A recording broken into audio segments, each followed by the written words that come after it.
Kasus perundungan terus berulang pemirsa khususnya di lingkungan sekolah. Dan benarkah masalah perundungan bak api dalam sekam yang bisa menyala kapan saja seperti aksi radikalisme yang terjadi di SMA Negeri 72 Jakarta? Dan berikut dialog rekan Herjunus Syaputra dengan Wakil Ketua Komisi 10 Lalu Hadrian. Kita tahu ini masih dugaan, tapi ada fakta yang mencuat bagaimana bahwa korban atau pelaku adalah diduga adalah korban perundungan. Bagaimana Anda melihat informasi ini, Pak Lalu? Baik, ya jadi ini lagi-lagi mencoreng dunia pendidikan kita. Kalau misalnya itu benar hasil penyelidikan dari polisi. Tetapi yang ingin saya sampaikan bahwa kami di Komisi 10 sangat prihatin, sangat sangat terganggu dengan kejadian ini. Ini menunjukkan bahwa PR kita hari ini, sekolah-sekolah kita ternyata belum aman. Belum aman dari perundungan, belum aman dari bullying dan kekerasan-kekerasan verbal maupun kekerasan-kekerasan fisik.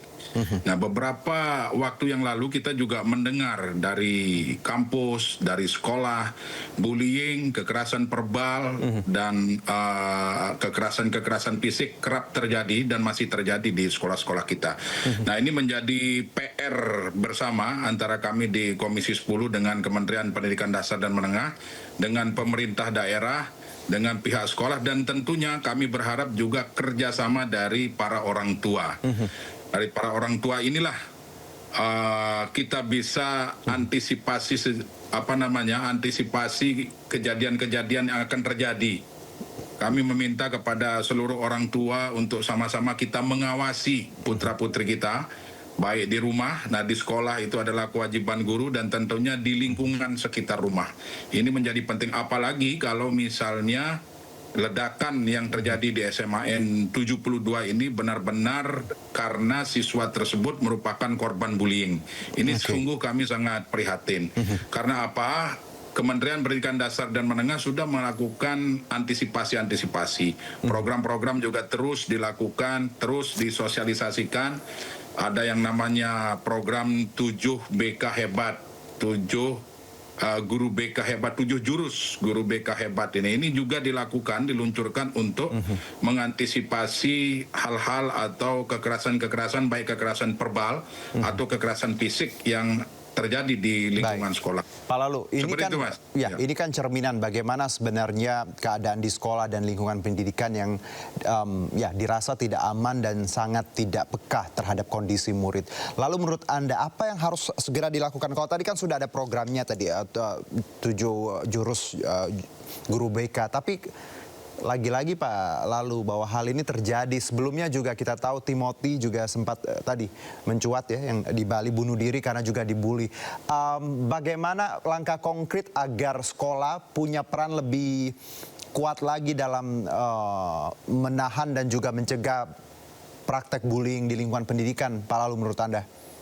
Baik. Pertama, ini bukan saja merupakan tugas sekolah, baik kepala sekolah maupun guru.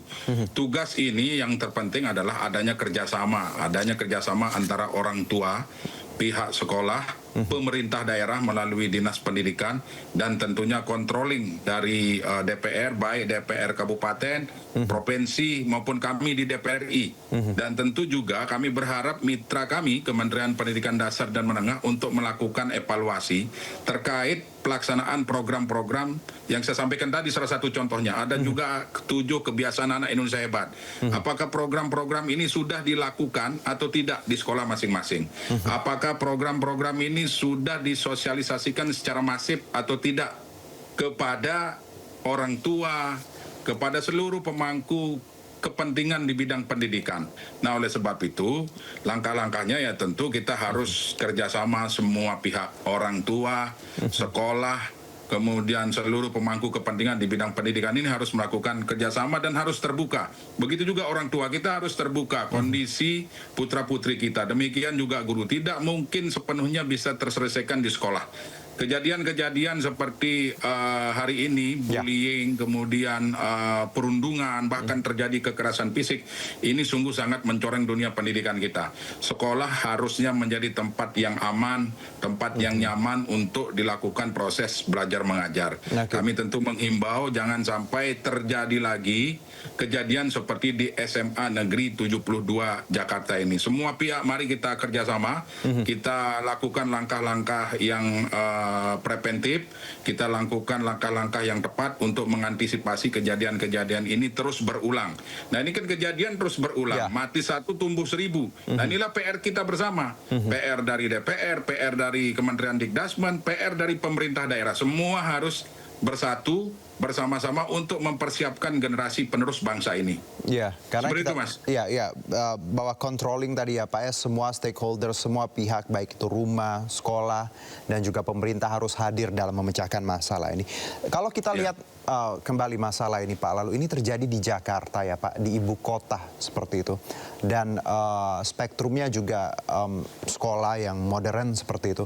Anda melihat ada gejala apa sebenarnya yang terjadi di antara murid sehingga mereka tidak bisa tadi menggunakan empati dan juga tidak bisa melihat pelajaran yang sudah ada, masalah yang sudah ada sebelumnya. Namun nampaknya beberapa tadi anak murid tidak sadar bahwa bullying ini berbahaya sekali Pak Lalu. Ya, jadi pendidikan karakter itu menjadi sangat penting. Penanaman akhlak, penanaman budi pekerti, penanaman etika sopan santun, itu yang harus dibutuhkan hari ini di balik derasnya arus informasi dan perkembangan teknologi. Nah, hari ini pemerintah sudah melakukan digitalisasi pembelajaran, tapi kita tidak boleh lupa ada persoalan penting yang hari ini harus kita tuntaskan, yaitu tadi perundungan, bullying dan sebagainya. Maka pendidikan karakter itu menjadi sangat penting. Pendidikan karakter ini harus segera kita sikapi, harus kita laksanakan kembali. Pendidikan moral Pancasila kita hidupkan. Makanya kami di Komisi 10 DPR RI hari ini sedang melaksanakan revisi Undang-Undang 20 tahun 2003. Di pasal tersebut kami pertegas bahwa pendidikan karakter harus menjadi poin atau kunci utama dalam melaksanakan pendidikan kita. Anak-anak kita boleh pintar, tetapi akhlaknya juga harus mulia. Anak-anak kita harus berprestasi, tetapi etikanya juga harus kita jaga. Sopan santunnya kita jaga juga. Itu yang harus kita antisipasi dan laksanakan di tengah derasnya arus teknologi informasi yang begitu cepat hari ini. Sementara itu, pemirsa, Wakil Ketua Lembaga Perlindungan Saksi dan Korban Mahyudin meninjau lokasi ledakan di SMPN 72 Kelapa Gading, Jakarta Utara.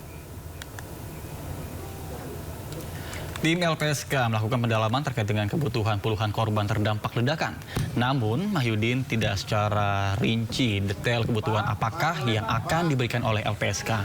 Bahkan Mahyudin berjanji LPSK akan memberikan perlindungan dan memenuhi kebutuhan korban yang terdampak ledakan.